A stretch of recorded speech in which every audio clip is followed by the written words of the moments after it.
What's going on, everyone? Welcome back. We just got some new rims and tires here for the Sportsman 800. That's a 2012, FYI.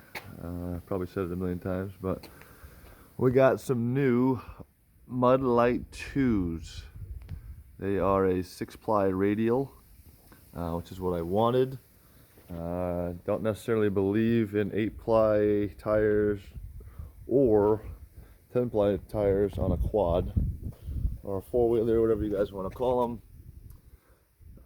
So I was looking for an all-terrain tire that obviously does well in the mud as well as everything else, including snow here in New England. And I also wanted that stock ride feeling back. So I went with the original skinny wide setup. So I got 9-inch wide in the front,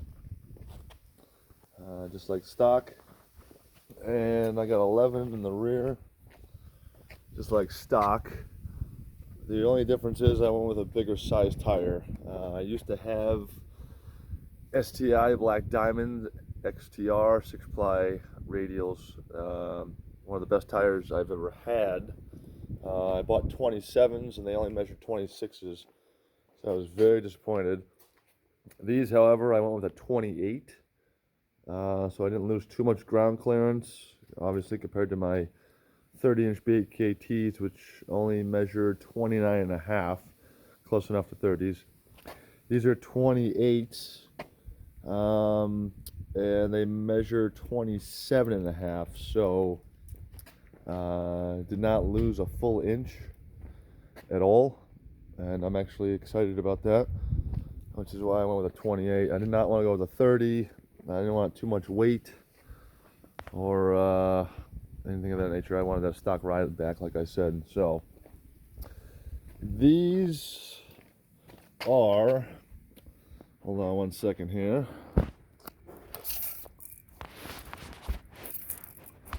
These are 14-inch rims by Super ATV. Currently at what did I pay? $85 a rim.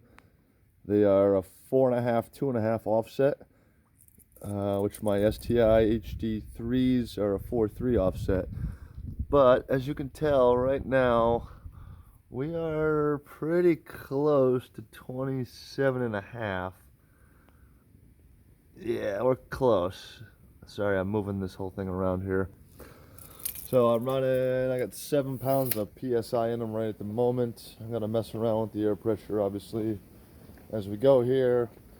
I like a lot of pooch in my tires for a quad, as it gives you more comfortability, rolling over logs and roots and everything else. I also went with the V-shaped pattern, as we all know that that's why quads were meant to have, a V-shaped lug pattern. Get much more traction and clean out on the trails and mud and everything else, including snow. So I'm overall impressed. These have a 1-inch lug on here. These bad boys are pretty awesome looking, I'm not gonna lie. Very, very smooth on the road. I just took it up and down the street for a brief second, make sure all my lug nuts were tight, but these BKTs I still love. Don't get me wrong, I'm not going to sell them. I'm going to keep them to go to the mud parks. They're not even a year old. These things are awesome. I just wanted more options to go on the trails and take my quad more places instead of just mudding, period. Obviously the BKTs, and not really designed for snow or sand or trails, although they are a pretty smooth tire all around. Not an all-terrain tire, so not the greatest in the snow, not the greatest in the trails. They've never disappointed me. Obviously they're phenomenal in the mud. I would highly recommend them to anybody. They're a very light tire, and they're pretty true to size, just like these ITPs. Pretty true to size, only a 1/2 inch shy of actual measurement, depending on what you put in for air pressure. Some of you guys like to ride hard tires like a rock. Why is beyond me, but hey, to each his own. And you know, whatever tickles your fancy, you know what I mean?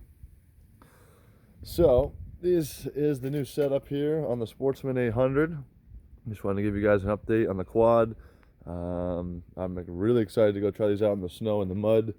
As you can see, we got a decent amount of snow here, so I'm yeah, hoping to maybe take them out tomorrow if all goes well. So stay tuned, everyone. This is my latest update on the Sportsman 800, and yeah, let's get this bad boy out in the snow and the mud and see what these new tires can do. I really didn't lose too much ground clearance, maybe an inch at most, going from a 29.5 to 27.5. I still have the rear lift kit in the back here, so I still have like 17 inches of ground clearance in the rear.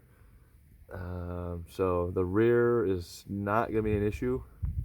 I had to take the front out, as I've previously stated, due to overextension with the arched A arms, as there's no adjustments on these older quads. But I'm still almost 13 inches of ground clearance in the front, so I can't complain. So, all right, that's enough of me babbling, folks. Stay tuned to my next video on Dirty Dog Matt.